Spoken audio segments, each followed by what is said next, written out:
believe what just happened? Marcus woke up paralyzed, abandoned, and robbed. His wife divorced him while he was unconscious. His business partners are stealing his company, and he was literally reaching for the IV line to end it all when Sophia walked in and challenged him to fight. But who is Sophia? Why does she care about a broken man everyone else abandoned? And what's her plan to make him dangerous again? The scent of disinfectant and deception hit harder than the steel that shattered Marcus Chen's spine. He woke to find his legs lifeless. His wife already vanished. The divorce papers arrived before the painkillers wore off. Signed, sealed, discarded like garbage. She couldn't be bothered to recycle. Victoria didn't even have the decency to show her face. Just a lawyer's cold voice on speakerphone. Mrs. Chen requests no further contact. She's moving forward. Moving forward while he couldn't even wiggle his toes. The hospital room became his cage. Tubes snaked into his arms like accusations. Every beep of the monitor reminded him, alive but abandoned, alive but worthless. His phone, 23 missed calls before the crash, now sat silent for days. Business partners vanished. Friends stopped calling. Even his own family went quiet as if paralysis was contagious. "Mr. Chen," the discharge nurse said, clipboard in hand, eyes avoiding his, "your wife cleared out the condo, took everything. The landlord says you have 2 weeks." 2 weeks to do what? Crawl. He wanted to scream, but his throat was too raw from the breathing tube. Instead, he just stared at the ceiling tiles, counting the stains, wondering which would kill him first, the bed sores or the crushing realization that the woman who'd promised in sickness and in health had meant it as a limited time offer. The first week after waking was psychological warfare. Hospital staff whispered when they thought he couldn't hear. Such a shame, so young. His wife really just left. Their pity was worse than the pain. At least pain was honest. Marcus's business partner Brandon visited once. Stood in the doorway like Marcus's condition might leap across the room and infect him. "Listen, man, we need to discuss the company. You're obviously not able to fulfill your duties anymore. The board wants to buy out your shares at a discount, considering the circumstances." Considering the circumstances? Marcus's voice was gravel. "You mean considering I'm paralyzed and my wife stole everything?" Brandon had the decency to look uncomfortable for about 3 seconds. "Business is business, Marcus. You understand?" He understood perfectly. Vultures circled the moment you showed weakness.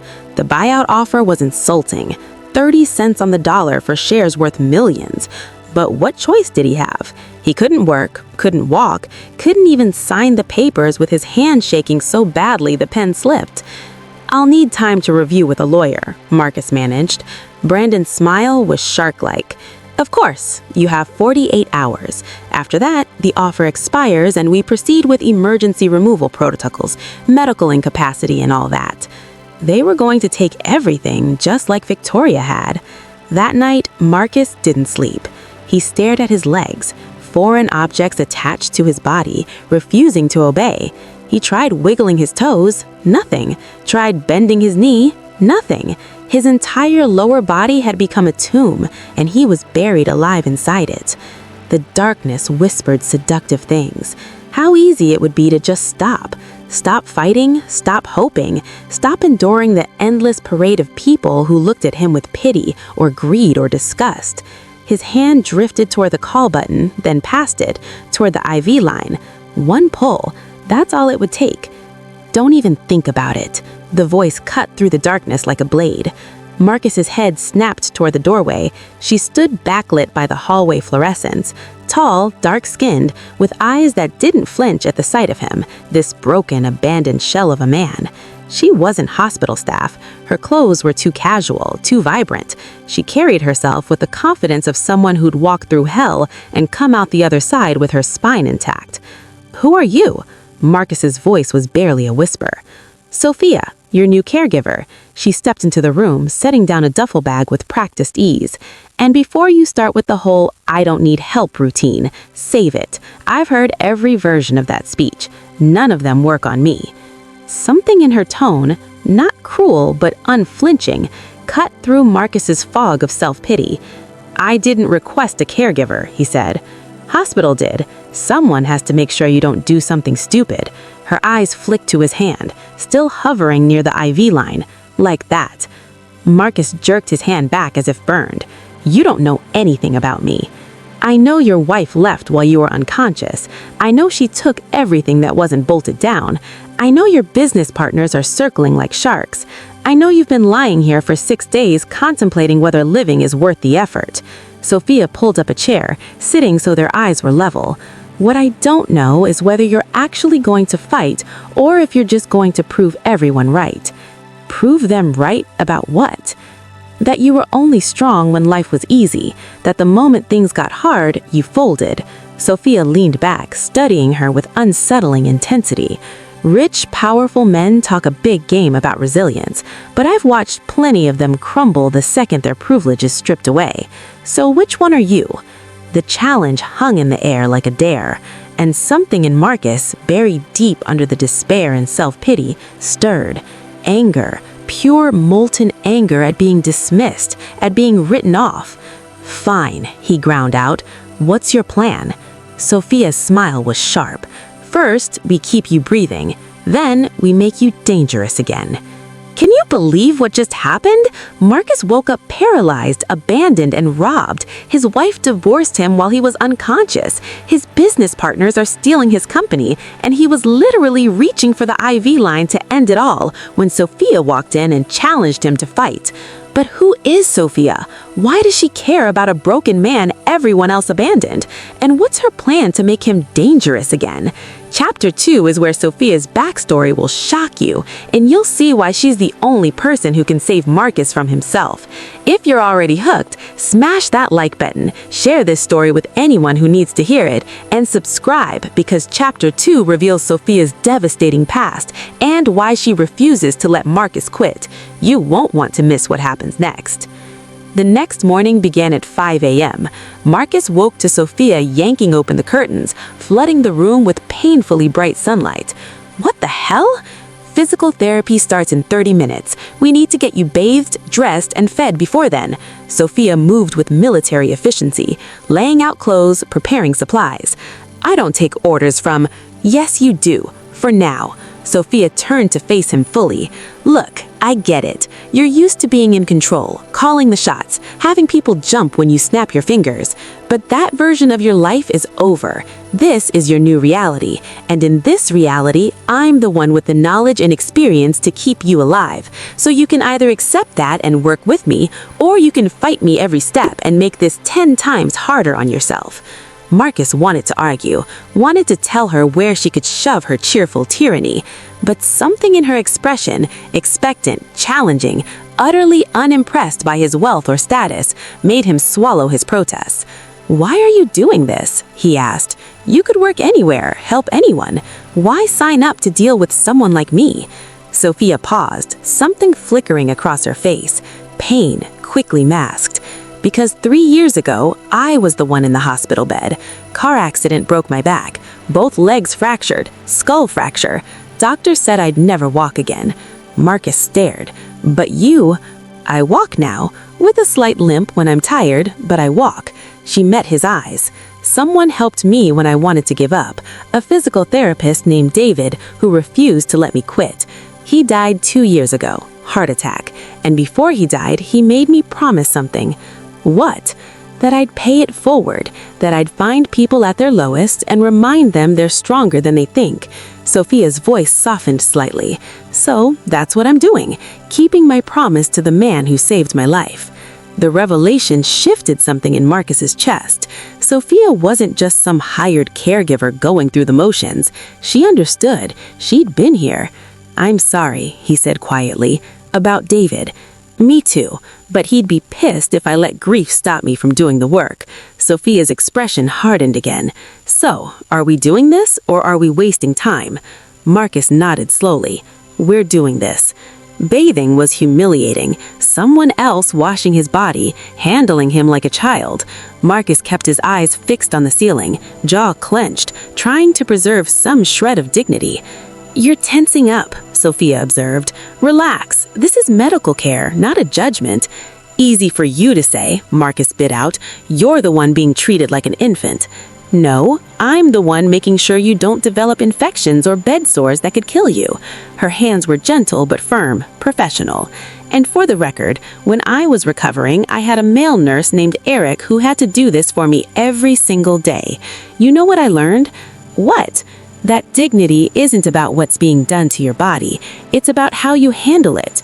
You can lie here feeling sorry for yourself, or you can accept that this is temporary, necessary, and nothing to be ashamed of." Sophia's eyes met his. Choice. By the time they reached physical therapy, Marcus was exhausted. The therapist, a cheerful woman named Martinez, greeted them with a kind of relentless optimism that made Marcus want to scream. "Let's see what we're working with." She positioned Marcus's leg, testing reflexes. Nothing. Tested the other leg. Still nothing. Her smile never wavered. "Okay, we're starting from baseline, but that's fine. Every journey begins somewhere." "How long until I walk again?" Marcus demanded. The therapist's pause was infinitesimal, but he caught it. Everyone's recovery is different. Some patients regain partial mobility within months. Others, "How long?" "I can't." "You can," Sophia said firmly, "and you will." Marcus wanted to throw something at her, but he also respected her. Maybe. Or maybe he was just too exhausted to argue. He completed the reps. Barely. By the end, he was drenched in sweat, trembling with exhaustion. "Excellent work today," Dr. Martinez chirped. "Same time tomorrow." Marcus wanted to tell her to go to hell, but he was too tired. Back in his room, Sophia helped him transfer from wheelchair to bed. His arms shook with the effort. Once upon a time, he'd done pull-ups for fun. Now he could barely lift his own weight. "I hate this," he whispered. "I hate all of it." Before Sophia could respond, a voice from the doorway interrupted. "Still complaining, I see. Some things never change." Marcus's head snapped up. Standing in the doorway was a man he hadn't seen in 5 years, his older brother, Daniel. Wow, Sophia's backstory is devastating. She was paralyzed too, abandoned by her fiancé, and the therapist who saved her died before she could thank him. That's why she's so fierce with Marcus. She's been exactly where he is. But did you catch that ending? Marcus's brother just showed up after 5 years of silence, and based on that "some things never change" comment, there's bad blood between them. What does Daniel want? Why is he here now when Marcus is at his lowest? Chapter 3 is where Daniel drops a bomb that will change everything. He's bought Marcus's company and has an offer that might be worse than losing it completely. If you're invested in Marcus and Sophia's story, hit that like button, share this with anyone who loves a good comeback story, and subscribe because Chapter 3's plot twist will leave you speechless. Don't miss it. "What are you doing here?" Marcus asked, shock overriding exhaustion. Daniel stepped into the room, expensive suit and cold expression. "I heard about the crash and the divorce, came to see if the rumors were true. And they are. You are actually paralyzed." Daniel's tone was clinical, assessing. "How much did Victoria take?" "Why do you care?" Marcus's voice was bitter. "We haven't spoken since you stole my business idea and built an empire on it," Daniel finished. "Yeah, I remember." Sophia stepped forward, protective instinct activated. "I think it's time for you to leave." Daniel's eyes flicked to her, dismissive. "And you are?" "His caregiver, which means I decide who gets to stress him out." "How touching. My brother reduced to needing a babysitter." Daniel turned back to Marcus. "I'm not here to fight. I'm here to make an offer. I don't want anything from you. Not even 50% ownership of your former empire back? Because I bought out Brandon's shares and the others. I now control your former empire." Daniel smiled, sharp, calculated. "And I'm willing to return it for a price." Marcus felt like the floor had dropped out. "You what?" "Someone had to keep the vultures from picking the corpse clean. I figured it might as well be family." Daniel pulled out a contract.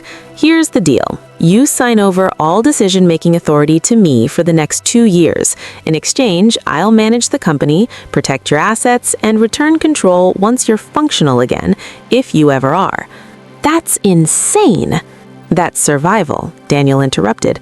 Right now, you're vulnerable, weak. Every creditor, every competitor, every opportunist is circling. You need protection. I'm offering it in exchange for total control. That's not protection, Sophia said flatly. That's a hostile takeover. Daniel's smile didn't reach his eyes. Call it what you will. The offer expires in 72 hours.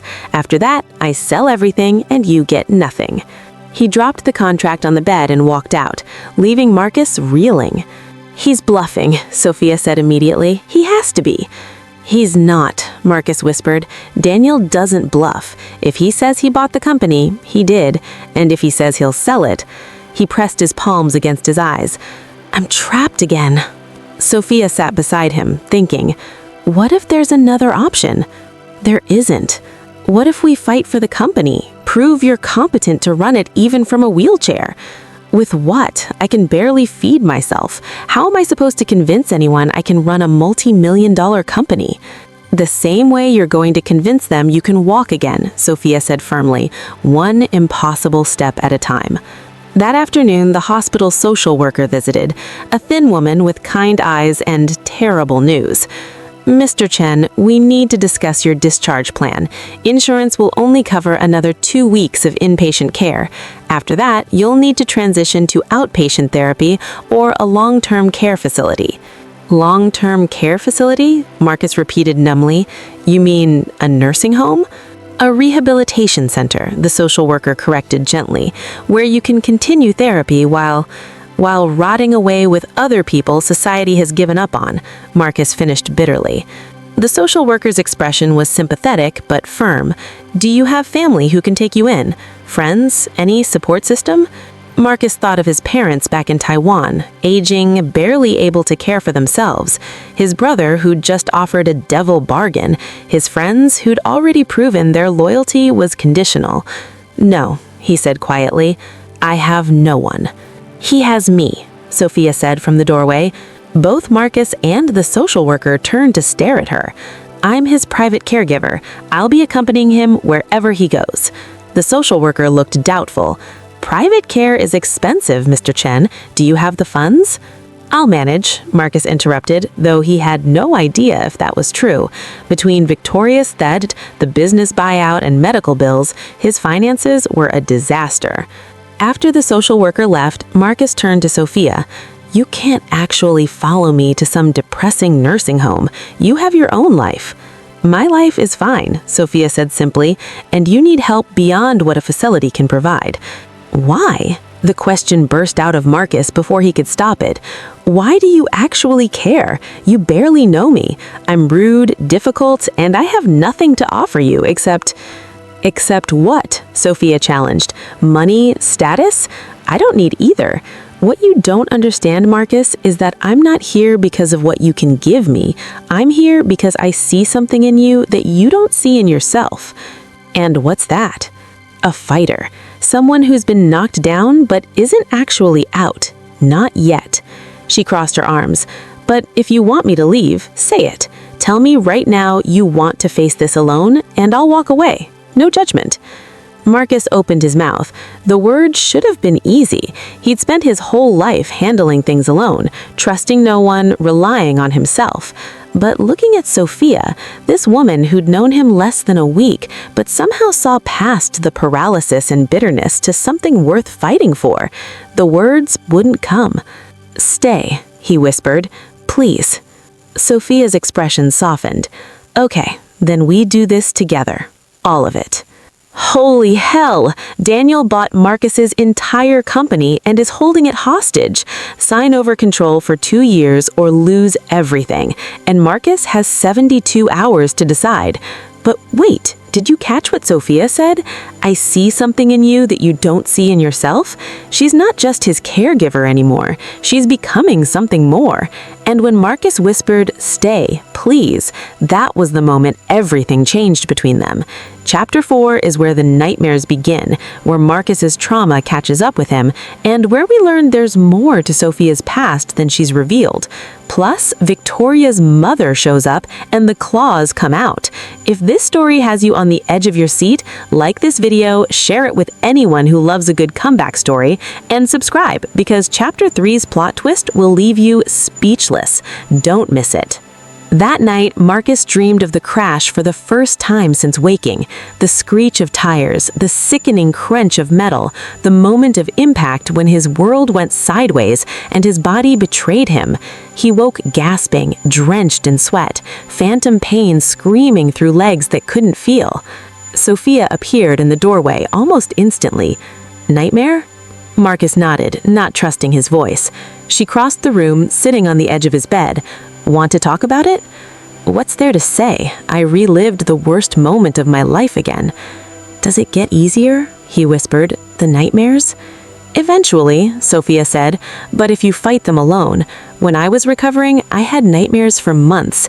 Every time I closed my eyes, I was back in that car, feeling the impact, hearing the sound of my own bones breaking. She took his hand. What helped was talking about it, making it less powerful by dragging it into the light. I don't want to talk about it. Then don't. That I'm here when you do. The simple offer, no pressure, no judgment, just presence, cracked something open in Marcus's chest. Thank you, he managed. Sophia squeezed his hand. Get some sleep. Tomorrow's going to be hard. She was right. The next few days established a brutal routine. Early wake-ups, excruciating physical therapy, meals he could barely stomach. Marcus pushed himself harder than the therapist recommended, desperate to prove he could recover, that his brother's offer was unnecessary, that he wasn't finished. Then, on day 4, disaster struck. During a particularly aggressive physical therapy, Marcus tried to put weight on his legs with the parallel bars. Dr. Martinez had warned him it was too soon, but he insisted. He needed to feel his legs work, needed proof he wasn't permanently broken. He shifted his weight. For one glorious second, he felt his right leg take some pressure. Then it gave out completely. Marcus crashed forward, smashing his face against the parallel bar. Blood exploded from his nose. I felt my leg. You felt a reflex, not voluntary movement. There's a difference. Dr. Martinez's tone was firm. If you keep trying to rush this, you're going to seriously injure yourself, possibly permanently. The words hit like a hammer. Marcus had been so desperate to prove everyone wrong that he'd sabotaged himself. How long? He asked quietly. Until I can actually try again. Minimum 6 weeks. And that's if you follow protocols exactly. 6 weeks? Might as well be 6 years. After Dr. Martinez left, Marcus lay in silence, staring at the ceiling. Sophia sat in the corner, arms crossed, expression unreadable. Go ahead, Marcus said bitterly. Say it. Say what? I told you so. You warned me to be patient, to trust the process, and I didn't listen. Sophia was quiet for a long moment. You want to know what I'm actually thinking? Sure. I'm thinking you're terrified. And when you're terrified, you make stupid decisions, trying to control things you can't control. She stood, crossing to his bed. I'm also thinking that fall probably scared you more than any lecture I could give. So instead of rubbing it in, I'm going to ask, what did you learn? Marcus swallowed hard. That I can't force this, that healing has its own timeline, and that I need to trust people who actually know what they're doing instead of thinking I know better. Sophia nodded. Good. Because if you pull that stunt again, I'm not just going to yell at you, I'm going to let you fail completely, and then you'll see what rock bottom actually looks like. The threat should have made him angry. Instead, Marcus felt relieved because Sophia wasn't coddling him, wasn't treating him like fragile glass. She was holding him accountable, expecting better. I won't, he promised. Pull that stunt again, I mean. Good. Now rest. You rattled your brain pretty good. The next day brought another complication Marcus hadn't anticipated. Victoria's mother, Mrs. Lancaster, arrived at the rehabilitation center like a storm. Designer clothes, expensive perfume, face painted with concern that didn't reach her calculating eyes. "Marcus," she began, voice saccharine, "I'm so worried about you. Victoria told me everything. How confused you've been, how this woman has been influencing you." Sophia stiffened beside him, but Marcus raised a hand. He'd handle this. "Mrs. Lancaster, with all due respect, your daughter abandoned me while I was unconscious. She stole my assets and filed for divorce before I could even feel my legs. Now she wants conservatorship. That's not concern. That's control." Mrs. Lancaster's mask slipped for just a second, revealing Cole's calculation underneath. "You're not thinking clearly. The medication, the trauma. I'm thinking perfectly clearly, clear enough to know when I'm being manipulated." "How dare you?" Mrs. Lancaster started, but Sophia stood, physically positioning herself between them. "This visit is over," Sophia said, voice like ice. Mrs. Lancaster's eyes narrowed, focusing on Sophia with undisguised venom. "And who exactly are you? Some opportunist who saw a vulnerable man and smelled easy money?" "I'm the person who stayed," Sophia cut her off, "while your daughter was clearing out his condo and signing divorce papers, while his friends abandoned him, while people like you pretended he didn't exist. I stayed. So don't you dare question my intentions. You're after his money." "What money?" Sophia's laugh was sharp. "His wife stole it. His business partners are buying him out for pennies. His brother is holding his company hostage. There is no money. There's just a man trying to survive the worst moment of his life. And I'm helping him because it's the right thing to do. Not everything is a transaction, Mrs. Lancaster." The older woman's face flushed with rage, but she clearly recognized she'd lost this battle. "Victoria will hear about this," she hissed, gathering her purse, "and trust me, this isn't over." After she left, Marcus exhaled shakily. "That was just the beginning," Sophia finished grimly. "They're going to throw everything at us. We need to be ready." Marcus just sabotaged his own recovery. He pushed too hard, crashed into the parallel bars, and now he's set back 6 weeks. But did you see how Sophia handled it? She didn't coddle him, she held him accountable. And then Victoria's mother showed up trying to manipulate Marcus, and Sophia absolutely destroyed her. "I'm the person who stayed?" Chills. But Mrs. Lancaster's final words are terrifying. "This isn't over." What is Victoria planning? Chapter 5 is where we finally learn the truth about Sophia's past. And trust me, what she's been hiding will shock you. Plus, Attorney Reynolds calls with devastating news about Victoria's next move. If you're Team Sophia, smash that like button, share this story, and subscribe, because Chapter 5 reveals secrets that change everything. You won't believe what Sophia has been hiding. That evening, unable to sleep, Marcus found Sophia in the common area staring out the window at the city lights. "Can't sleep either?" he asked, wheeling closer. She glanced at him, surprised. "Thought you'd be exhausted after today." Too angry to sleep. He positioned himself beside her. "Thank you for standing up to Mrs. Lancaster. She had it coming." They sat in a comfortable silence for a moment. Then Marcus asked the question that had been nagging him. "You said you had a car accident 3 years ago. What happened, if you don't mind me asking?" Sophia was quiet. For so long, Marcus thought she wouldn't answer. Then, quietly, "I was driving home from a double shift at the hospital, exhausted. It was raining. A truck ran a red light and T-bones my car on the driver's side, crushed the entire left half of my body." Marcus winced. "God." "I was in a coma for 2 weeks. When I woke up, they told me I'd never walk again. Both legs shattered, traumatic brain injury." Her voice was steady, but Marcus heard the tremor underneath. "My boyfriend at the time, fiancé actually, visited once, saw me in the ICU, hooked up to machines, and just left. Didn't even break up with me to my face. Just stopped coming, stopped answering calls."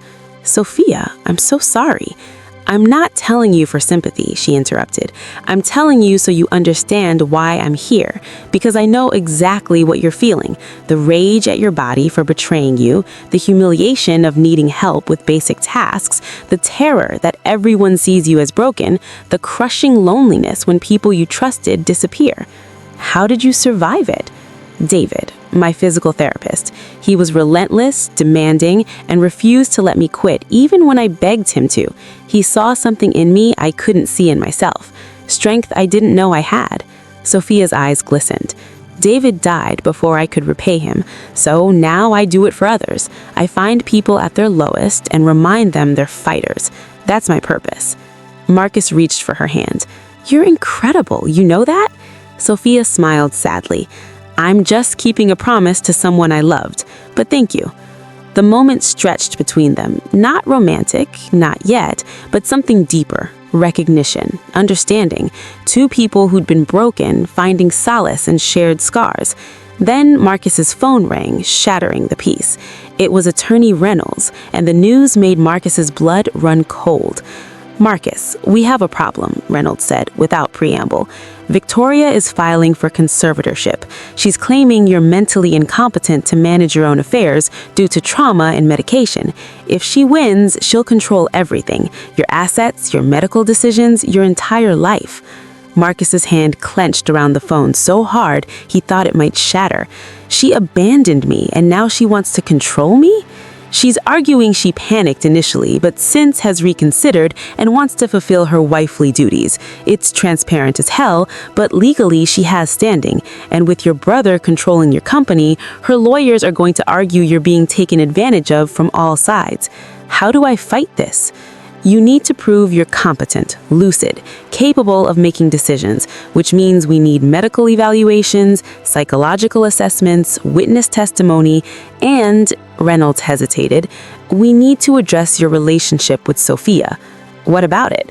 Victoria's team is going to use it against you. They'll argue you've developed an inappropriate dependency on your caregiver, that you're making emotional rather than rational decisions, that you're vulnerable to manipulation. Marcus looked at Sophia, who'd been listening on speaker. Her expression was carefully neutral. So what do we do? Marcus asked. We fight, Reynolds said, but it's going to get ugly. She's going to dig up everything. Your mental state, your relationships, your finances, everything. You need to be prepared for warfare. After hanging up, Marcus sat frozen. Sophia found him like that, staring at nothing, jaw clenched so tight it ached. Talk to me, she said gently. He told her everything. Victoria's legal maneuver, the conservatorship threat, and the fact that their relationship, whatever it was becoming, would be used as evidence against them. Maybe, Sophia started, then stopped. Maybe what? Maybe I should step back, professionally, become less involved so they can't use us against you. No. The word came out fierce, automatic. I need you, not just as a caregiver, as someone who sees me, really sees me. If you step back, Victoria wins, and I'd rather lose everything than give her that satisfaction. Sophia's eyes searched his face. You're sure? I've never been more sure of anything. She nodded slowly. Okay, then we fight together, and we show them exactly how strong you are. Marcus managed to smile. Together. I like that sound. But as he lay in bed that night, unable to sleep, Marcus realized the true war was just beginning. Victoria wasn't just trying to control his assets, she was trying to control his entire existence, to reduce him to an incompetent invalid who needed her protection. And the worst part of him wondered if she was right. Was he incompetent? Was his growing... No. Victoria is filing for conservatorship. She wants to control everything. Marcus's money, his medical decisions, his entire life. And she's going to use his relationship with Sophia as proof that he's incompetent. This is evil on another level. But did you catch that moment when Marcus said, I need you, as someone who sees me? He's falling for Sophia and she's falling for him, but their love might be the very thing that destroys his case. Chapter 6 is where Attorney Reynolds prepares for war, where Marcus has to make an impossible choice about his brother's deadline, and where the psychiatric evaluation that will determine his entire future takes place. If you're furious about what Victoria is doing, like this video, share it so more people see the story, and subscribe, because Chapter 6 is the turning point. Everything changes. Don't miss it. The war began with paperwork, mountains of legal documents, medical evaluations, cognitive assessments, financial audits, every aspect of Marcus's life dissected under legal microscopes, searching for proof of incompetence. His lawyer, Attorney Reynolds, was a shark in a suit, expensive, ruthless, and exactly what Marcus needed. Victoria's legal team is exceptional, Reynolds admitted during their first strategy meeting. They're painting you as a trauma victim, unable to make sound decisions. They're going to argue that your relationship with Sophia is proof of impaired judgment, that you're latching on to the first person who showed you kindness. Our relationship? Marcus's blood pressure spiked. Where are you? Reynolds interrupted, ice sharp. Because from where I'm sitting, you two look at each other like drowning people who found the same piece of driftwood. And that's fine, human even, but Victoria's lawyers are going to twist it into something predatory. The words hung heavy. Marcus glanced at Sophia, who sat rigid beside him. What are we or aren't doesn't change my competency, Marcus said firmly. In a perfect world, no, but we don't live in one. Reynolds opened his briefcase. We need a psychiatric evaluation from an independent doctor, cognitive testing, proof of financial literacy, witness testimony from medical staff, therapists, anyone who can vouch for your mental state. And, he hesitated, we need to prepare for them to attack Sophia. Attack me how? Sophia asked, voice carefully controlled. They'll dig into your background, look for any hint of impropriety, past relationships, financial troubles, criminal history, anything they can use to paint you as manipulative or opportunistic. Sophia's jaw tightened. Let them look. They won't find anything. But Marcus saw the flash of something in her eyes. Fear? No, something else. A shadow from her past she hadn't shared yet. What is it? He asked after Reynolds left. Nothing. Sophia, I said it's nothing. Her tone cut like glass. We should focus on your evaluation. That's what matters. Marcus wanted to press, but the wall between them was suddenly, inexplicably solid. 48 hours before Marcus's psychiatric evaluation, his brother's deadline arrived. Daniel appeared at the rehabilitation center like a specter, expensive suit, cold calculation radiating from every pore. He dropped a revised contract on Marcus's lap. Final offer, Daniel said. Sign over decision-making authority for 18 months instead of 2 years. I'll even give you quarterly profit reports. But if you don't sign by midnight tonight, I liquidate everything. The company you built becomes a memory. Marcus's hands trembled as he read the terms. 18 months of his brother controlling his life's work. It was better than the original offer, but still felt like surrender.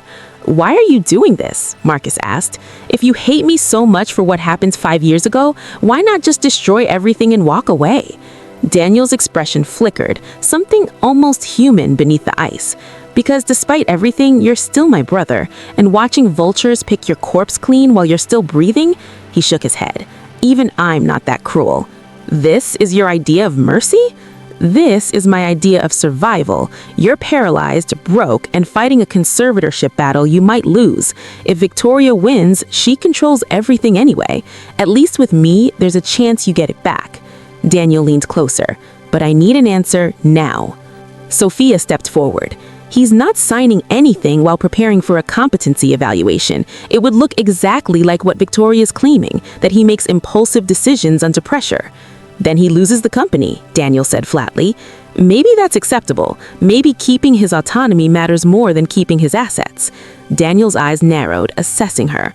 You actually believe that, don't you? That money doesn't matter? I believe people matter more. How noble. Daniel turned back to Marcus. But nobility doesn't pay medical bills, doesn't fund therapy, doesn't keep you out of state nursing homes where they warehouse people like you until you die. The words hit like hammer blows, because Daniel was right. Without money, Marcus's options collapsed to almost nothing. I need time, Marcus said quietly. You have until midnight. After that, the offer evaporates and so does your company. Daniel walked toward the door, then paused. For what it's worth, I hope you beat Victoria. She's a snake. You deserve better than her. After he left, Marcus sat paralyzed, not physically this time, but mentally. Every option felt like a trap. What are you thinking? Sophia asked gently. That I'm drowning, and every rope thrown to me has weights attached. Sophia knelt beside his wheelchair. Then maybe you don't grab any of them. Maybe you learn to swim. How? We fight Victoria. We prove you're competent. And once that's settled, you rebuild from scratch. No brother controlling you, no wife manipulating you, just you making your own choices. That could take years. I could lose everything in the meantime. You've already lost everything, Sophia said bluntly. Your legs, your wife, your company. What you haven't lost is your mind, your will, and your future. Those are worth protecting, even if it means starting over with nothing. Marcus looked at her, this woman who'd appeared in his darkest moment, and refused to let him surrender. She was right. Fighting for scraps of his old life meant letting other people control him, but walking away meant freedom. Terrifying, uncertain freedom. I'm not signing, he decided. Sophia smiled. Good. At 11:47 p.m., Marcus called his brother. I'm not signing your contract, he said when Daniel answered. Do whatever you want with the company. I'm done letting other people dictate my life. Silence. Then, you're sure? I've never been more sure. Another pause. You always were stubborn. Good luck with Victoria. You'll need it. The line went dead. Marcus exhaled, feeling simultaneously liberated and terrified. No going back now, Sophia observed. No, Marcus agreed, but at least I'm moving forward on my own terms. Marcus just walked away from his entire company. He chose freedom over control, autonomy over assets. Daniel is going to liquidate everything Marcus built, but Marcus would rather lose it all than let someone else control his life. This is the moment he becomes truly dangerous again, not because he has power, but because he has nothing left to lose. Chapter 7 is the psychiatric evaluation that will determine his entire future, and you won't believe what happens when a ghost from Sophia's past shows up and threatens to destroy everything they've built. If Marcus's choice just gave you chills, like this video, share it so more people see this story, and subscribe because Chapter 7 is the turning point. Everything changes. Don't miss it. The psychiatric evaluation was scheduled for the following week. Dr. Isabella Thompson, a neuropsychologist with a reputation for brutal honesty. Marcus spent days preparing, rehearsing answers, steeling himself. Then, 3 days before the evaluation, catastrophe arrived in human form. Marcus was in physical therapy when Sophia suddenly went rigid, staring at the entrance. He followed her gaze and saw a man, tall, handsome, expensive watch, confident smile. The kind of man who'd never known a day of struggle in his life. Sophia? The man called. Is that really you? Sophia's face drained of color. Alex, what are you doing here? Wait, Alex? Marcus's mind raced. She'd said David was her physical therapist, the one who died, but this man was very much alive. I was visiting a patient in the building and saw your name on the caregiver registry, Alex said, approaching. His eyes flicked to Marcus dismissively before returning to Sophia. You look amazing. I've been trying to reach you for months. I changed my number, Sophia said, voice tight. I noticed. Alex's smile was charming, practiced. Look, I know how we ended was complicated, but I've done a lot of growing, a lot of thinking, and I realize I made a mistake. Walking away from you was the worst decision of my life. Marcus felt ice flood his veins. This wasn't her therapist, David. This was her ex-fiancé, the one who'd abandoned her after the accident. You need to leave, Sophia said, voice shaking slightly. Just hear me out. Leave, Marcus interrupted, wheeling forward. You heard her. Alex finally acknowledged Marcus's existence. And you are? The person she didn't abandon, Marcus said coldly. Unlike you. Alex's expression flickered, annoyance mixed with calculation. Look, I don't know what you told you about our relationship, but it was complicated. She was in a bad place, I was overwhelmed. She was paralyzed, Marcus's voice rose, and you left. That's not complicated, that's cowardice. Marcus, Sophia said quietly, don't. Why not? He deserves to hear exactly what kind of person he is. Alex's charming mask slipped. You don't know anything about our history. I know enough. I know she needed you and you disappeared. I know she built a life without you. And I know you don't get to waltz back in because you suddenly decided you made a mistake. The confrontation drew attention. Dr. Martinez approached, concerned. Is everything all right here? Everything's fine, Sophia said quickly. Alex was just leaving. Alex held up his hands in mock surrender. Okay, I'm going. But Sophia, his voice softened. I meant what I said. I want to make things right. I'll be at the Harbor Grand Hotel for the next week, room 617. If you want to talk, really talk, you know where to find me." He left, and the silence he left behind was deafening. Sophia's hands trembled. Marcus reached for her, but she pulled away. "I need some air," she said, voice hollow. "Sophia, wait." But she was already gone, leaving Marcus reeling. She didn't come back for 3 hours. Marcus spent the time in agony, mind racing with worst-case scenarios. What if she went to see Alex? What if the ex-fiancé's reappearance made her question everything? What if Marcus lost the one person who'd stood by him? When Sophia finally returned, her eyes were red but dry. She'd been crying, but was done with tears. "I need to tell you something," she said, sitting across from him. "About Alex, the whole truth." Marcus waited, heart pounding. "I lied to you," Sophia began, "about my physical therapist. His name wasn't Alex. It was David Chen. He died 2 years ago from a heart attack. That part was true." "Then who—" "Alex Foster was my fiancé. We were together for 4 years, engaged for 8 months. We were supposed to get married 3 weeks after my accident." Sophia's voice was steady, but brittle. "When I woke up paralyzed, he visited once, stood at the foot of my hospital bed, looked at me like I was already dead, and said, 'I can't do this.' Then he left, blocked my number, had his lawyer send a formal notice ending our engagement." Marcus felt rage burn through him. "Sophia, let me finish," she interrupted. "For 2 years, I hated him, hated myself for loving him, hated that I'd built my entire future around someone so hollow. Then I met you, and I realized something." "What?" "That I'd conflated 2 people in my story. David, who taught me to fight, and Alex, who taught me what not to accept. I combined them when I told you about my recovery because," she swallowed hard, "because I was ashamed. Ashamed that I had loved someone who abandoned me.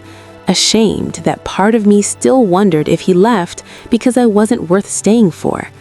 That's not true. I know that now, logically, but emotionally, seeing him today brought everything back.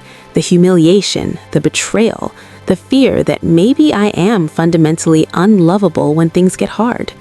Marcus wheeled closer, taking her hands. "You're not. You're the strongest, most loyal person I've ever met. Alex is a coward who didn't deserve you, and the fact that he's showing up now when you've built a life without him, that's not love, that's ego." "I know," Sophia whispered, "but part of me, a stupid, broken part, wants to hear what he has to say, wants closure, or maybe just the satisfaction of telling him exactly what I think of him." "Then do it," Marcus said. "Go talk to him. Get your closure. I trust you." Sophia's eyes widened. "You trust me?" "Completely. You've earned it 1,000 times over." Marcus squeezed her hands. "But promise me one thing." "What?" "Don't let him rewrite history. Don't let him make excuses or manipulate you into thinking his abandonment was anything other than what it was, a choice he made that says everything about him and nothing about your worth." Sophia's eyes filled with tears. "How are you so good at this? It's seeing people clearly." "I'm not. I'm learning from you." They sat in silence, hands intertwined, the weight of shared trauma and trust binding them. The next evening, Sophia went to the Harbor Grand Hotel. Marcus insisted she take his phone, location sharing enabled. "Not because I don't trust you, because I don't trust him." Alex's hotel room was exactly what she expected. Expensive, sterile, designed to impress. He opened the door in designer casual wear, smile warm. "Sophia, I knew you'd come." "Don't," she said, stepping inside. "Don't act like this is some romantic reunion.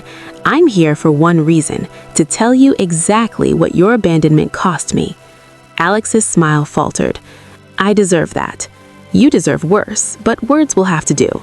Sophia stayed by the door, refusing to get comfortable. "When you left, I didn't just lose my fiancé. I lost my sense of self. I spent months wondering what was wrong with me, why I wasn't worth staying for, why my paralysis made me disposable. Sophia, I was scared." Everyone's scared. Life is terrifying, but you don't abandon people you love because you're scared. You fight, you stay, you show up even when it's hard, especially when it's hard.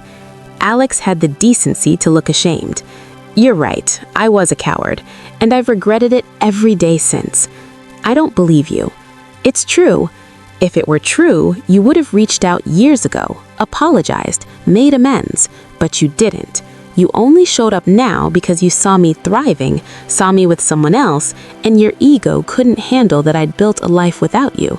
Sophia's voice was ice. This isn't about making things right. This is about you needing to feel like you're still important to me. You're not. Alex's mask cracked completely. You've clearly moved on, with your patient. How professional is that? More professional than abandoning your fiancé when she's paralyzed, Sophia shot back.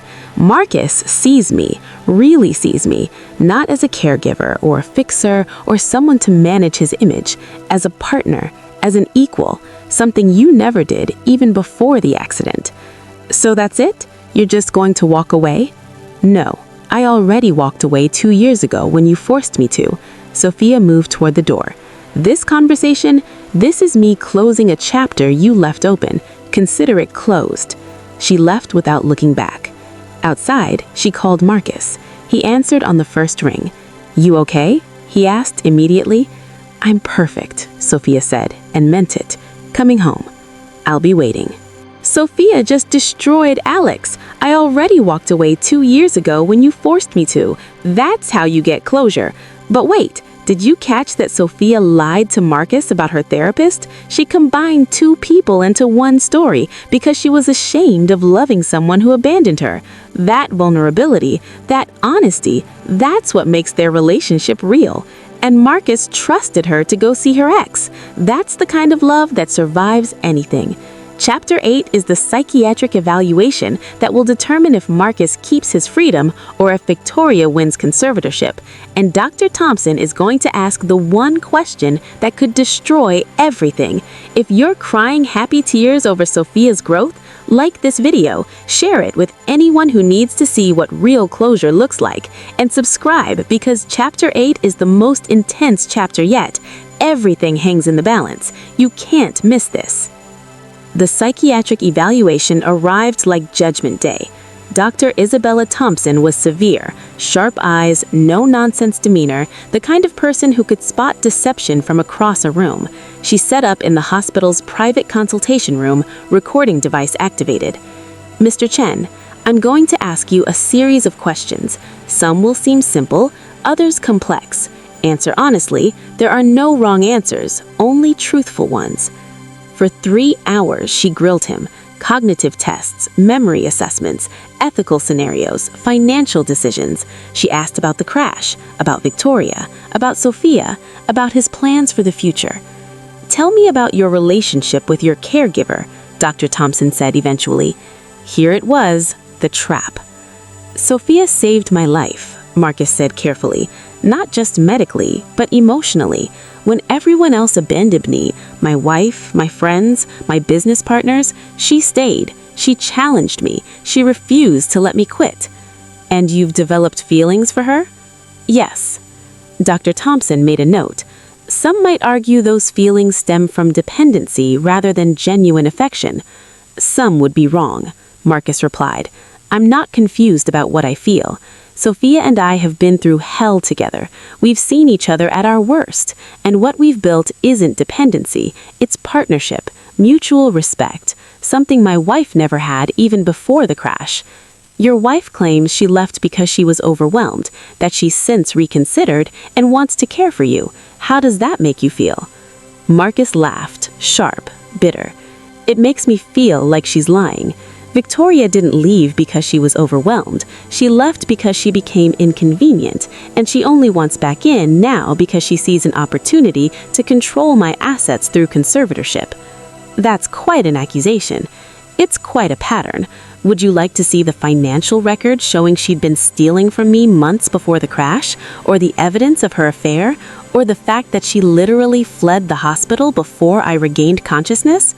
Dr. Thompson's expression remained neutral, but Marcus saw the flicker of interest. The evaluation continued. By the end, Marcus was exhausted, but felt he'd represented himself well. Dr. Thompson gave nothing away. My report will be ready in 1 week. The court will receive it directly. 1 week. 7 days of not knowing whether his entire future would be ripped away. 3 days after the evaluation, Victoria showed up. Marcus was in his room reviewing financial documents with Sophia when the door opened. Victoria stood there, perfectly dressed, makeup flawless, playing the role of concerned wife. "Marcus, we need to talk privately. Anything you have to say can be said in front of Sophia." Victoria's composure cracked slightly. "You don't understand what it was like, watching you in that hospital bed, knowing you might never walk again, knowing our entire life was destroyed." "Our life wasn't destroyed," Sophia interjected quietly. "Your comfortable, easy life was disrupted. There's a difference." Victoria turned on her, venom barely concealed. "You don't get to speak about our marriage. You're just the help who got ideas above her station." "I'm the person who stayed when you ran," Sophia replied calmly, "and that clearly bothers you more than Marcus's paralysis ever did." "How dare!" "Enough," Marcus cut through the rising voices. "Victoria, leave now or I'll have security remove you." Victoria's eyes glistened. Whether genuine tears or performance, Marcus couldn't tell anymore. "I'm trying to save you from making a terrible mistake. That woman is using you." "That woman has a name, and she showed me more genuine care in 3 months than you showed in 5 years of marriage." Marcus's voice was steel.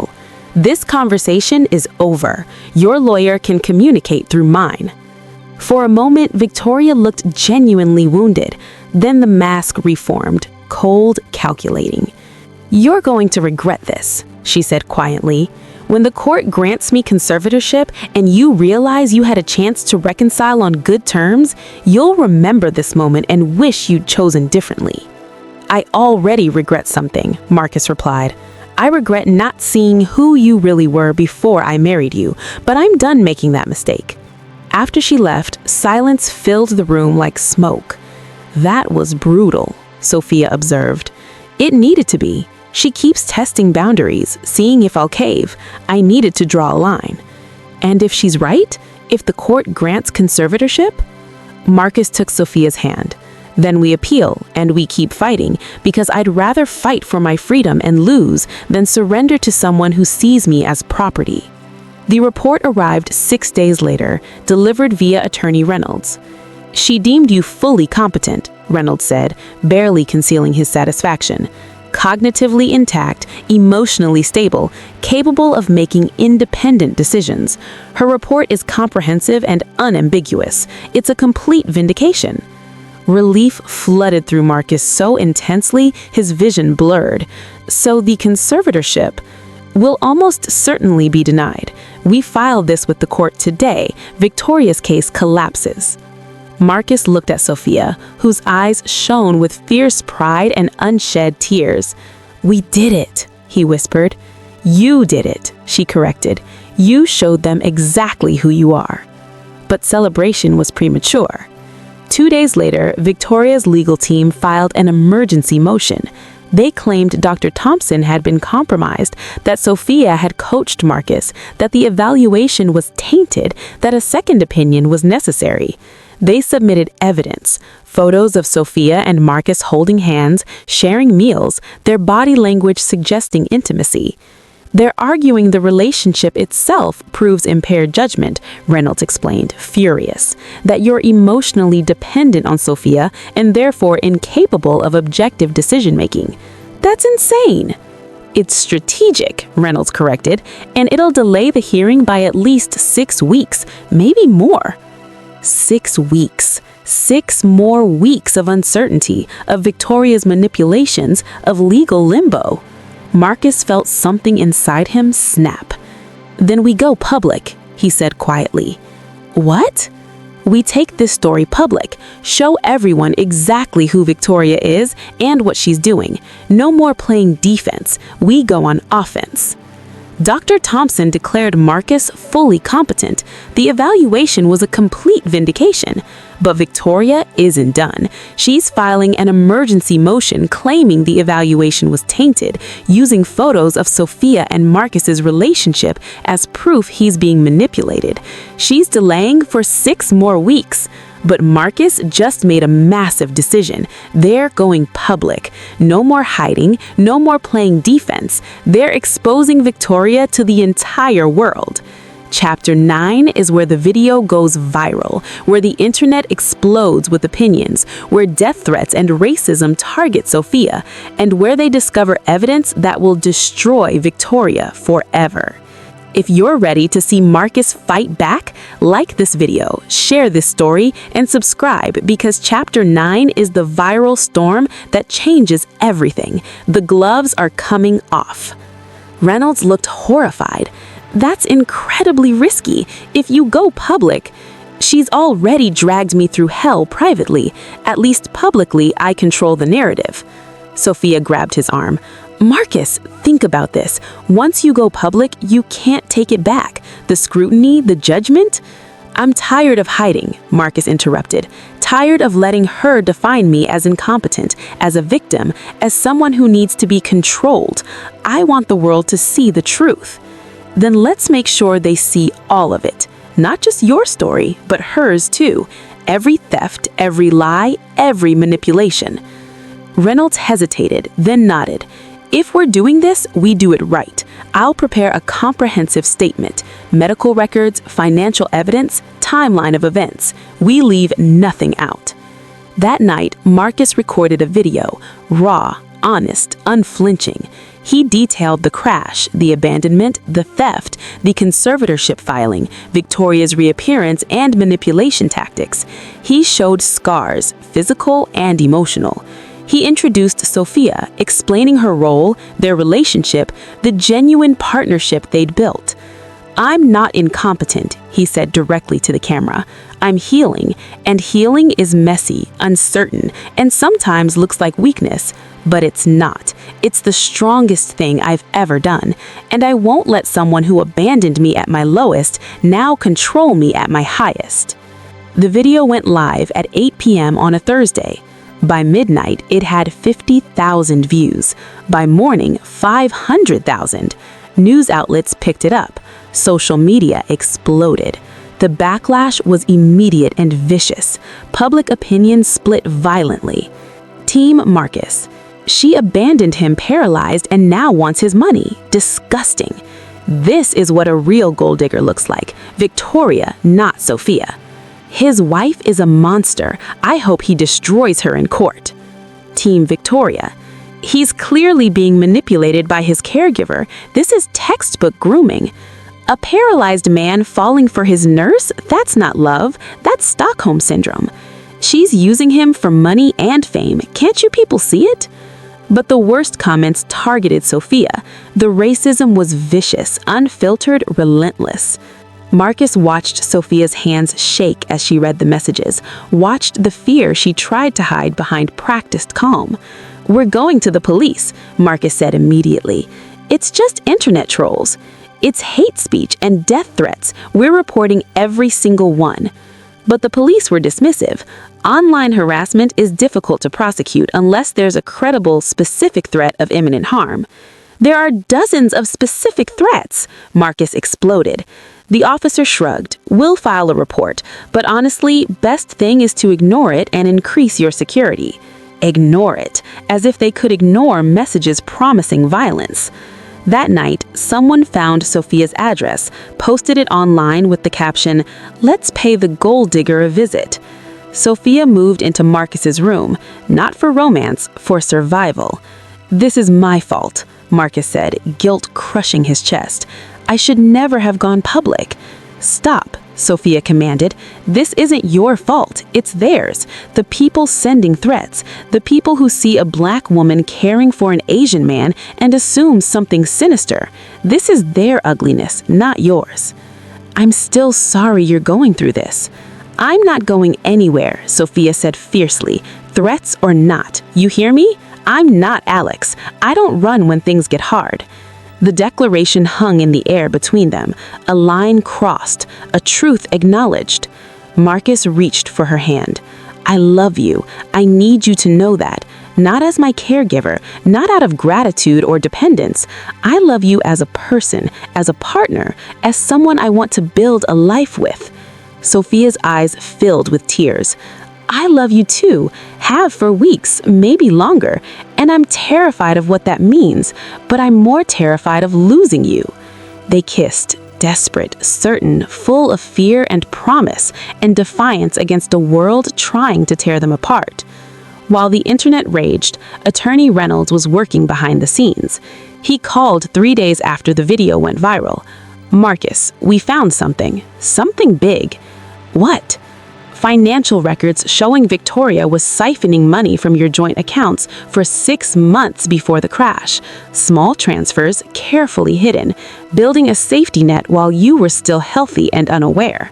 The betrayal cut deeper than Marcus expected. It was one thing to be abandoned in crisis, another entirely to realize it had been premeditated. "She was planning to leave me anyway," Marcus said, voice hollow. "Looks like it," Reynolds' voice was grim. "We're filing this with the court. It destroys her credibility, shows premeditation, planning, deliberate theft. Will it be enough to sink the conservatorship case? Almost certainly. To expose her publicly, absolutely." Marcus looked at Sophia, whose eyes shone with fierce pride and unshed tears. "We did it," he whispered.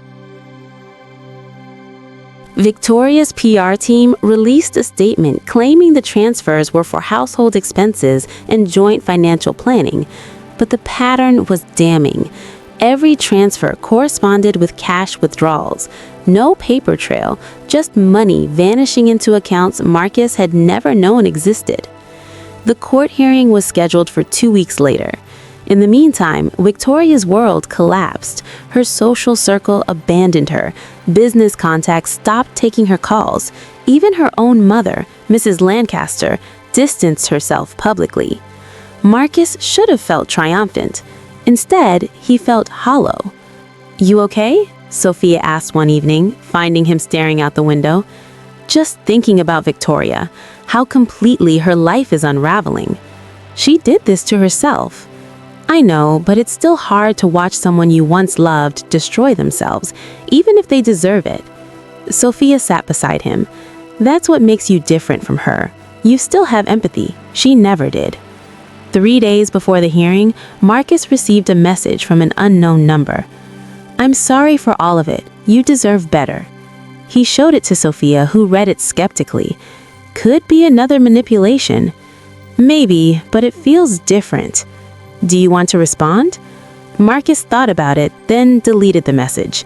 "No," he said. "Some bridges need to stay burned." The evidence just dropped. Victoria was stealing money for 6 months before the crash. This was premeditated. She was planning to leave him all along.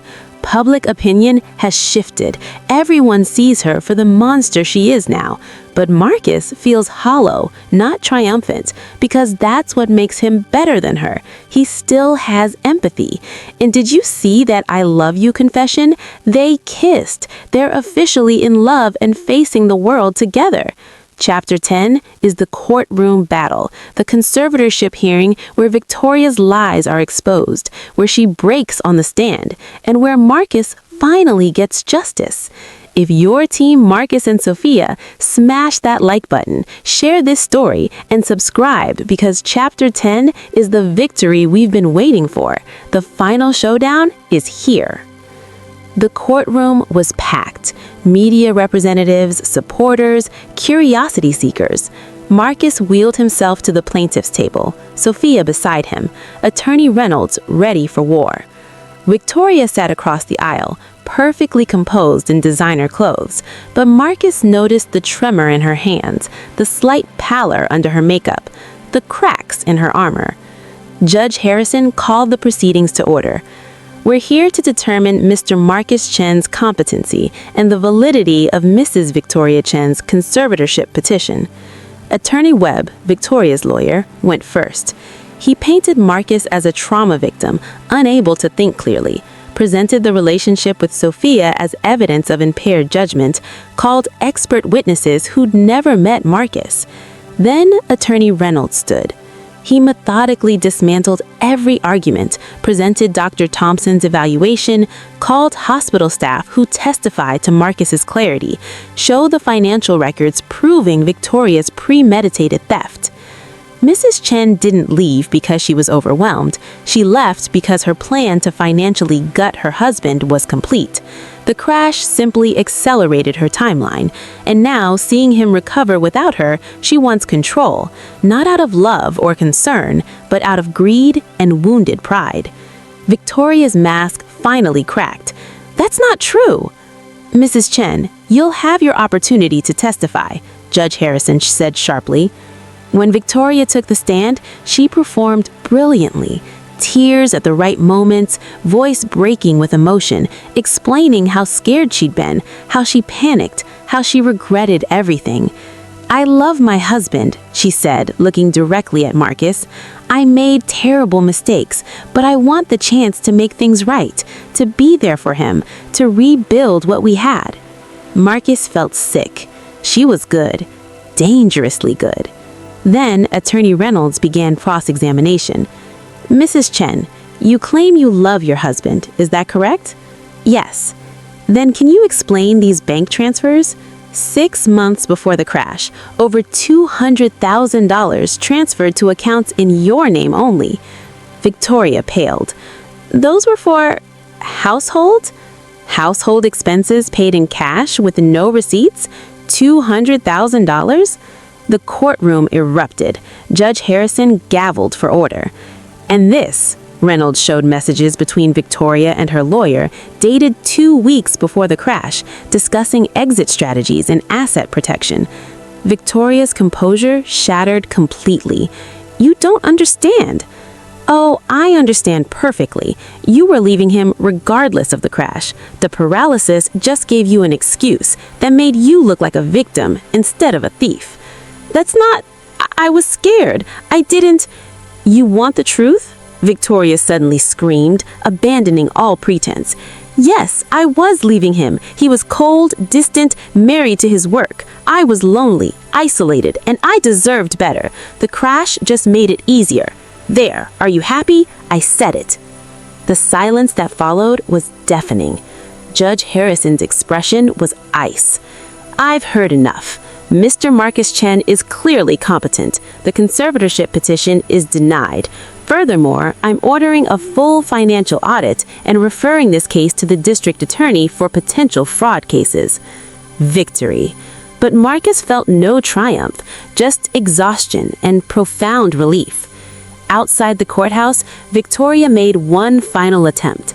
She approached, mascara streaked, hands shaking. "Marcus, please." "No," he said quietly. "It's over." "You're free. Isn't that what you wanted?" "I wanted a life, not this, not public humiliation and criminal charges." "You made your choices," Sophia said firmly. "Now you live with them." Victoria looked at Sophia with something almost like envy. "Take care of him. He deserves someone who actually sees him." Then she walked away, shoulders shaking, and Marcus knew he'd never see her again. "You okay?" Sophia asked. "I will be," Marcus replied. "Eventually." They went home, not to a hospital, but to the small apartment Marcus had managed to rent with his remaining funds. It wasn't much, but it was theirs. That night, they celebrated quietly. No parties, just the two of them, surviving against impossible odds. "What happens now?" Marcus asked. Sophia took his hand. "Now you decide what you want your life to look like, who you want in it, what matters. I already know. You, this, us, building something real together." "Together," Sophia agreed, kissing him softly. And for the first time since the crash, Marcus felt not just alive, but genuinely hopeful about the future.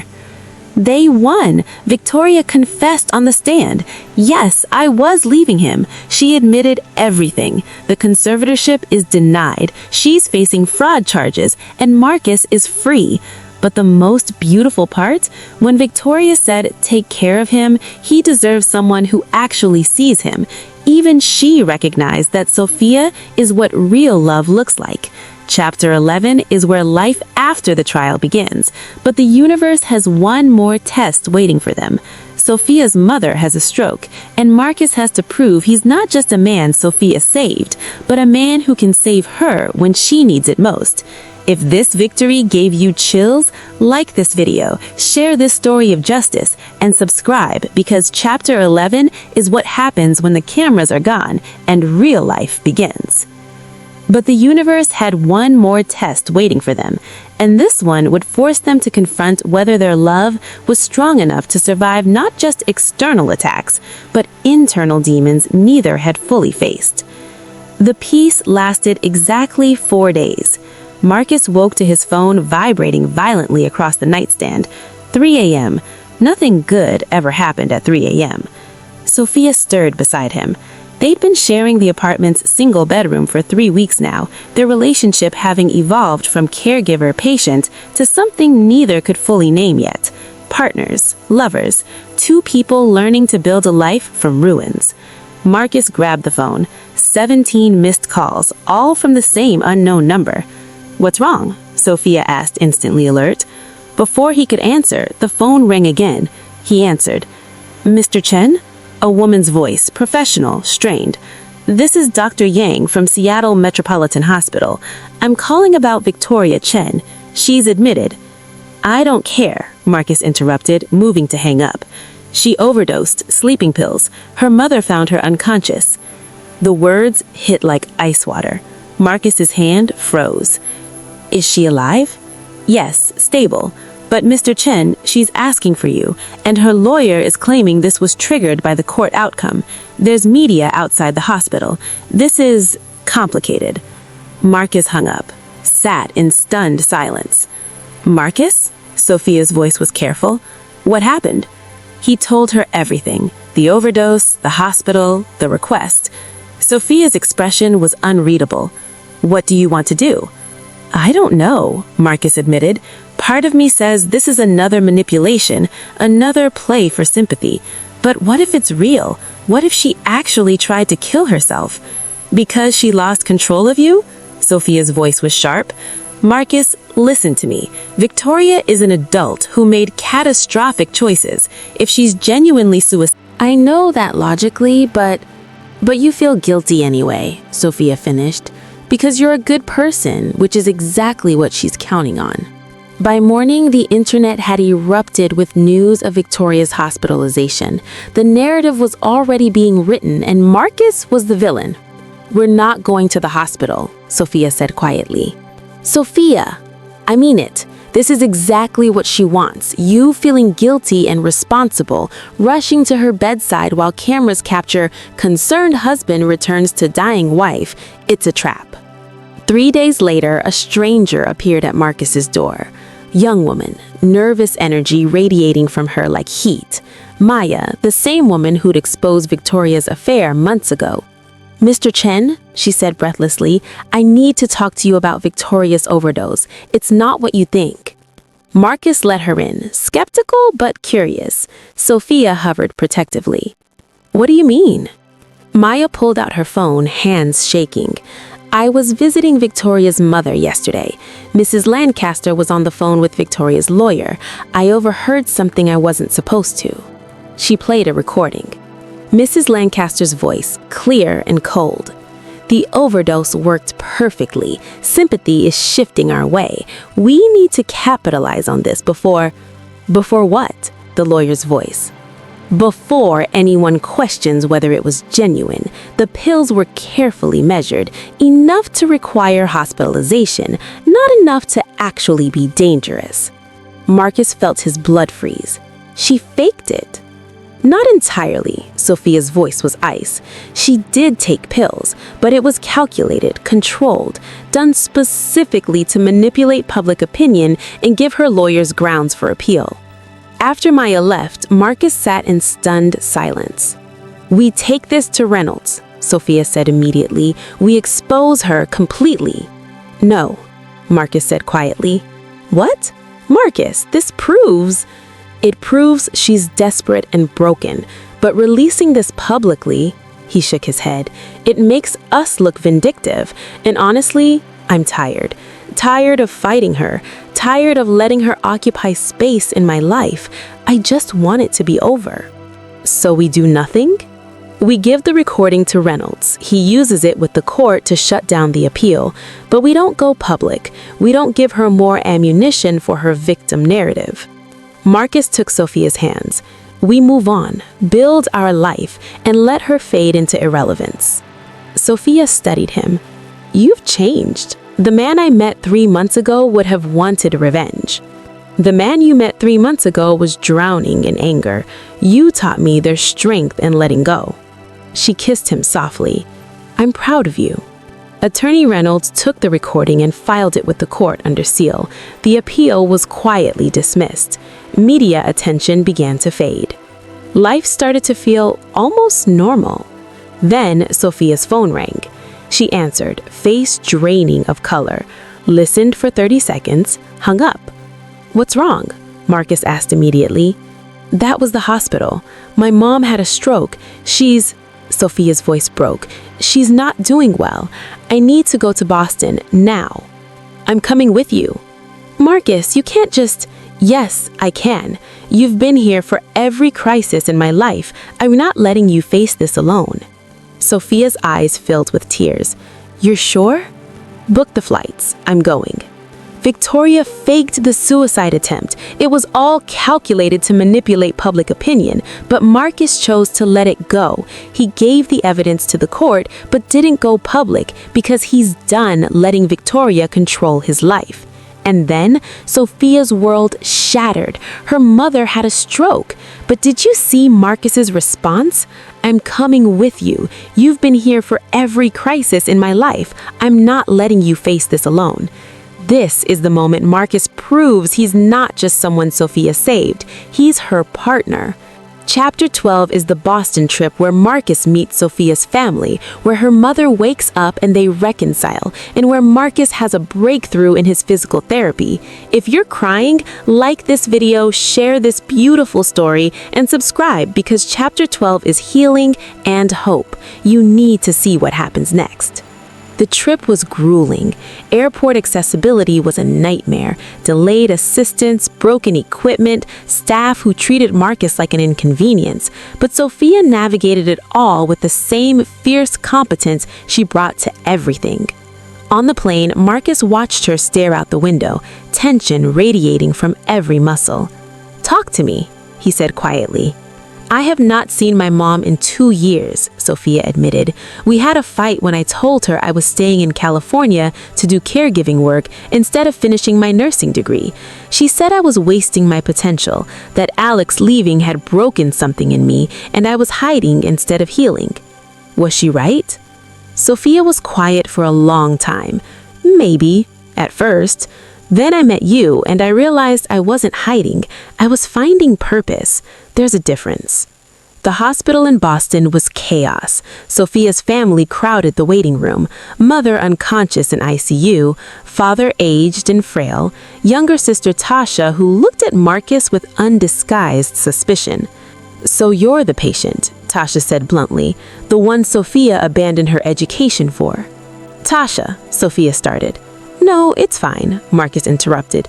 You're right to be protective, but I'm not her patient anymore. I'm her partner, and I'm here because she needs support, just like she's given me. Tasha's expression softened slightly. Mom's going to pull through. She's stubborn, like Sophia. Over the next 3 days, Marcus watched Sophia manage the crisis with incredible strength, coordinating with doctors, supporting her father, mediating family tensions, but late at night, when everyone else was asleep, she would break down. What if she dies? Sophia whispered one night. What if the last conversation we had was a fight? What if she never knew how much she meant to me? Then we make sure that's not the last thing she hears. When she wakes up, and she will, you tell her everything. 4 days later, Sophia's mother regained consciousness, weak, confused, but alive. Sophia sat beside her bed, holding her hand. Mom, I'm so sorry. For the fight, for the distance, for everything." Her mother squeezed weakly. You were right to find your purpose. I was scared for you, but I see it now. You're strong, stronger than I gave you credit for." They cried together, two strong women who'd forgotten how to be vulnerable with each other. Marcus watched from the doorway, giving them space, and felt something shift in his chest. This was what love looked like, not grand gestures or perfect moments, but showing up, being present, fighting through fear and pride to connect. 2 weeks after returning from Boston, Marcus had his 6-month post-crash evaluation. Dr. Martinez ran him through comprehensive testing, range of motion, nerve response, muscle control. Then, unexpectedly, "I want to try something with the parallel bars." Marcus's stomach clenched. The last time he tried this, he'd smashed his face and set recovery back weeks. "I'm not ready." "You are. Trust me." Dr. Martinez positioned him carefully. "We're not talking about walking across the room, just standing, bearing your own weight for 5 seconds. Sophia stood nearby, ready to catch him if he fell. Marcus gripped the bars, took a breath, pushed. His legs trembled, muscles screamed. For one terrible second, he thought they'd give out completely. Then, impossibly, miraculously, they held. "Marcus, you're standing," Sophia whispered, tears streaming down her face. "I'm standing," he repeated. 20 seconds. His legs began to shake violently. Dr. Martinez helped him back into the wheelchair, but the triumph was absolute. "That's the first real progress toward independent mobility," Dr. Martinez beamed. "With continued therapy, you might regain partial walking ability, with a walker or cane for support." Might. The word was cautious, but it was hope. Marcus stood for 20 seconds. He stood on his own 2 legs. The doctor said he might walk again, with a walker or cane, but walk. And Sophia's mother woke up and told her she was proud of her. The healing is happening, physical and emotional. Chapter 13 is the proposal. Marcus is going to ask Sophia to marry him, and you won't believe where and how he does it. Plus, a letter arrives from Singapore that will bring closure to the Victoria saga once and for all. If Marcus standing gave you chills, like this video, share this beautiful story, and subscribe because chapter 13 is pure joy and hope. The proposal is perfect. Don't miss it. That night, Marcus couldn't sleep. The possibility of walking, even assisted, felt like a door opening to a future he'd mourned as lost. "What are you thinking?" Sophia asked, finding him on the apartment balcony. "That I might walk again. Not run marathons or climb mountains, but walk. Stand at my own wedding. Dance with my—" He stopped, realizing what he'd almost said. "Dance with your what?" Sophia's smile was knowing. Marcus took her hand. "Sophia Carter, I don't have a ring, I don't have the company I once built, or the wealth I used to have. I can barely stand for 20 seconds without shaking, but I love you with everything I am, and I want to spend the rest of my life proving it. Will you marry me?" She laughed through tears. The wedding was planned for 3 months later. Small, intimate, just close friends and family. Then, 2 weeks before the ceremony, a letter arrived, handwritten, postmarked from Singapore. Marcus's hands shook as he opened it. "Marcus, I'm not asking for forgiveness. I don't deserve it. I'm not asking for reconciliation. That ship sailed the moment I abandoned you. I'm writing because I owe you the full truth, not the version I told the courts or the media, the real truth. I was having an affair for over a year with a man named Christopher. I was planning to leave you regardless of the crash. The paralysis just gave me an excuse that made me look like the victim instead of the villain. I stole from you, systematically, deliberately over months. I manipulated you. I tried to control you through conservatorship when you proved you didn't need me. And when I lost, I staged a suicide attempt, not because I couldn't live without you, but because I couldn't handle being seen for who I really am. A coward, a thief, a person who values comfort over integrity. The affair ended badly. Christopher left me when my money dried up. Turns out he was exactly like me. Opportunistic, shallow, interested only in what I could provide. Poetic, I suppose. I'm in Singapore now, working for my uncle's company, starting over, trying to become someone I don't hate when I look in the mirror. I don't know if I'll succeed, but I have to try. You deserve better than me. You always did, and I'm glad you found it in Sophia. Seeing your engagement announcement made me realize something I'd never understood. I never actually knew what love looked like. I knew possession, control, transaction, but not love. You and Sophia, that's love. Real, earned, built through fire. I envy that. Not because I want you back, I don't, and you wouldn't take me even if I begged, but because I wonder if I'll ever be capable of that kind of connection. I hope you can think of me someday without anger, not with fondness, I don't deserve that, but maybe with indifference. That would be enough. I'm sorry for all of it. I hope you're happy. You've earned it. Victoria. Marcus read the letter 3 times. Each time he felt something shift in his chest. Not forgiveness exactly, but release. The final severing of a cord that had kept him tethered to resentment. "What do you think?" he asked, showing Sophia. She read it carefully. "I think she's finally being honest, maybe for the first time in her life. Does it change anything for you?" "Maybe it gives you closure," Sophia folded the letter. "For me? I hope she finds peace. I hope she becomes someone she can respect. But I don't need to know her to be happy. We built our life without her. We don't need her blessing or her apology to move forward." Marcus placed the letter in a drawer, not to revisit, just to acknowledge it existed. "You're right," he said. "She's not our story anymore. She's just someone I used to know who made terrible choices, and I'm done carrying her mistakes."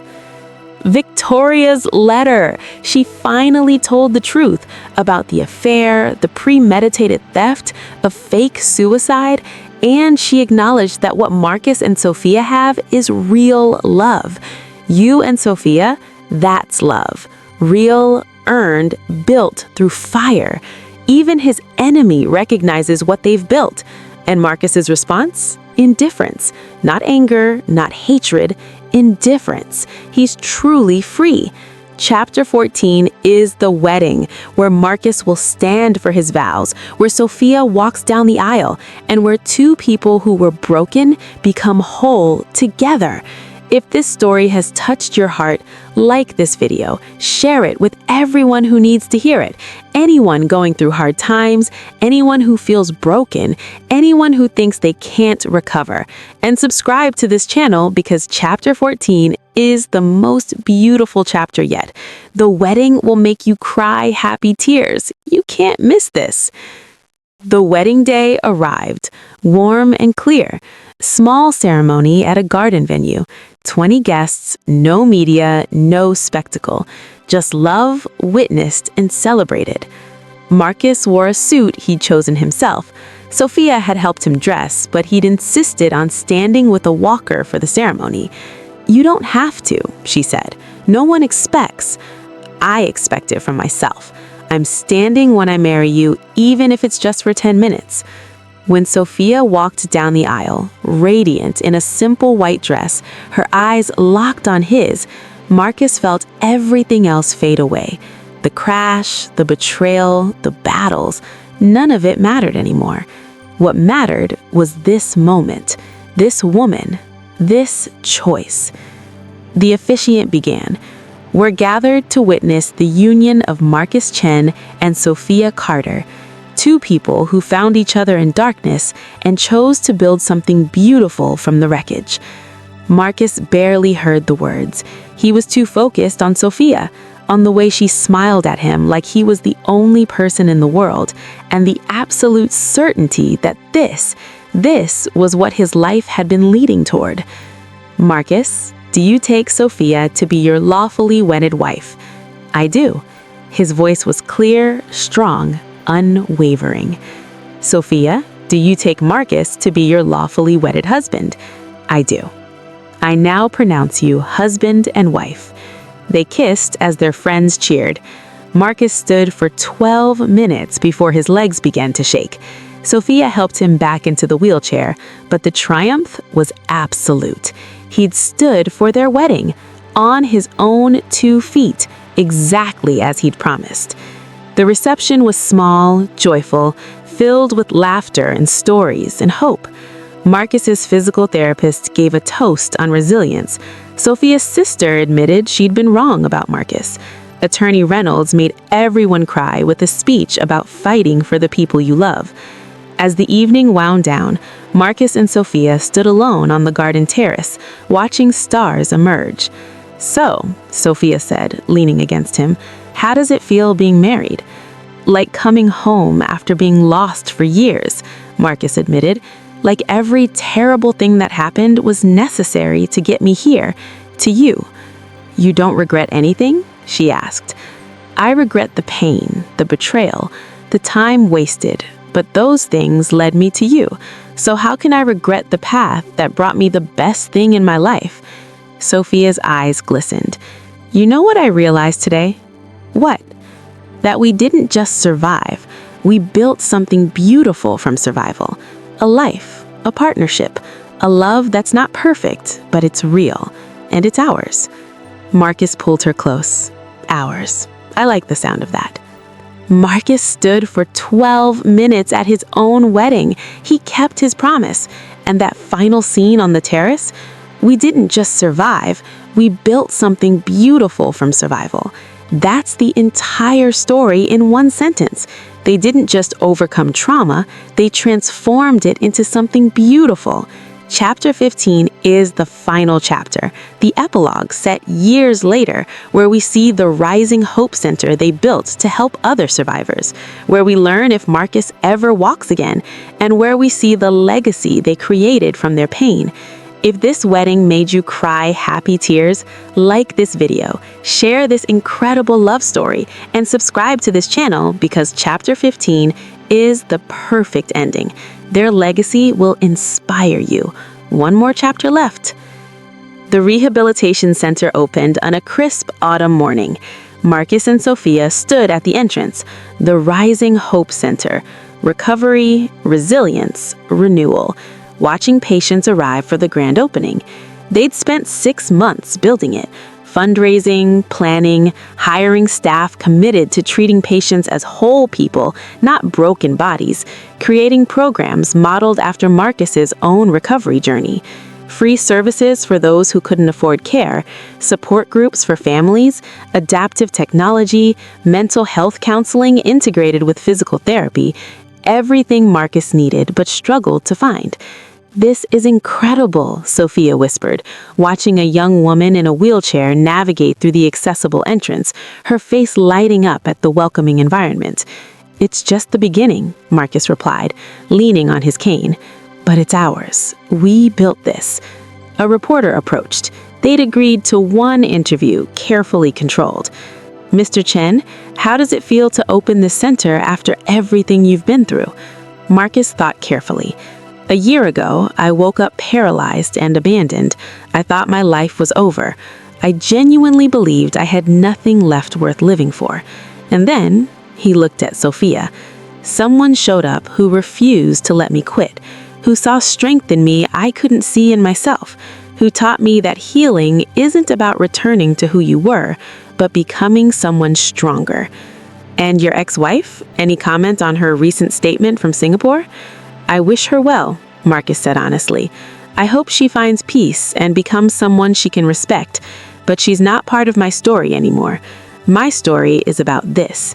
He gestured at the center. About the people we'll help, the lives will change, the hope we'll provide to people who think they have none left.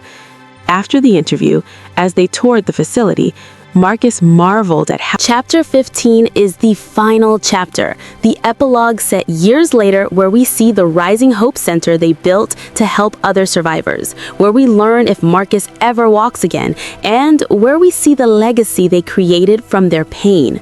If this wedding made you cry happy tears, like this video, share this incredible love story, and subscribe, because Chapter 15 is the perfect ending. Their legacy will inspire you. One more chapter left. The rehabilitation center opened on a crisp autumn morning. Marcus and Sophia stood at the entrance. The Rising Hope Center. Recovery, resilience, renewal. Watching patients arrive for the grand opening. They'd spent 6 months building it. Fundraising, planning, hiring staff committed to treating patients as whole people, not broken bodies. Creating programs modeled after Marcus's own recovery journey. Free services for those who couldn't afford care, support groups for families, adaptive technology, mental health counseling integrated with physical therapy. Everything Marcus had needed but struggled to find. "This is incredible," Sophia whispered, watching a young woman in a wheelchair navigate through the accessible entrance, her face lighting up at the welcoming environment. "It's just the beginning," Marcus replied, leaning on his cane. "But it's ours. We built this." A reporter approached. They'd agreed to one interview, carefully controlled. "Mr. Chen, how does it feel to open this center after everything you've been through?" Marcus thought carefully. "A year ago, I woke up paralyzed and abandoned.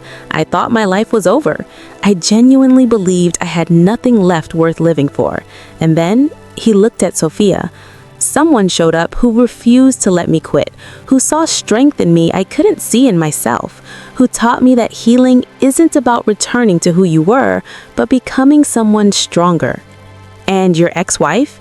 Any comment on her recent statement from Singapore?" "I wish her well," Marcus said honestly. "I hope she finds peace and builds a life she's proud of.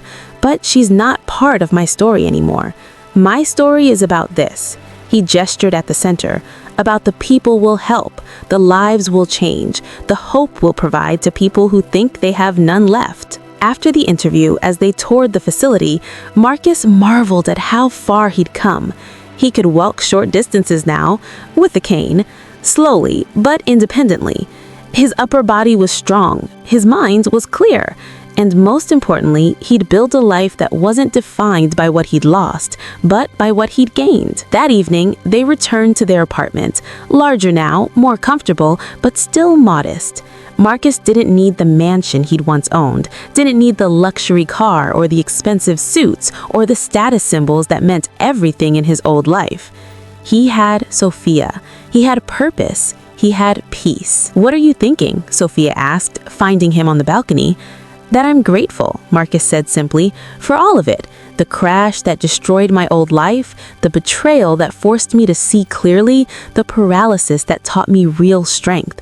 Because without those things, I never would have met you, never would have built this life, never would have understood what actually matters." Sophia smiled, resting her head on his shoulder.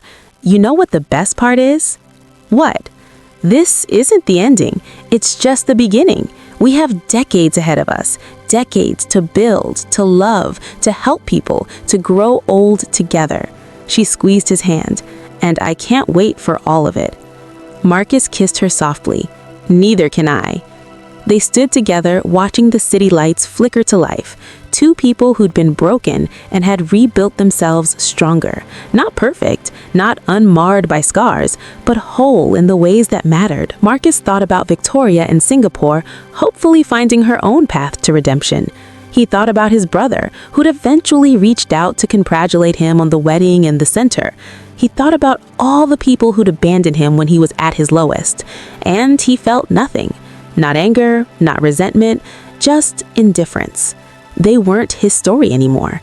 His story was Sophia's laugh when he made terrible jokes, the patients at the center slowly regaining hope, the quiet mornings making breakfast together, the plans for the future. Maybe kids someday, maybe expanding the center, maybe just growing old and happy. "I love you," he said, voice thick with emotion. "I love you too, always."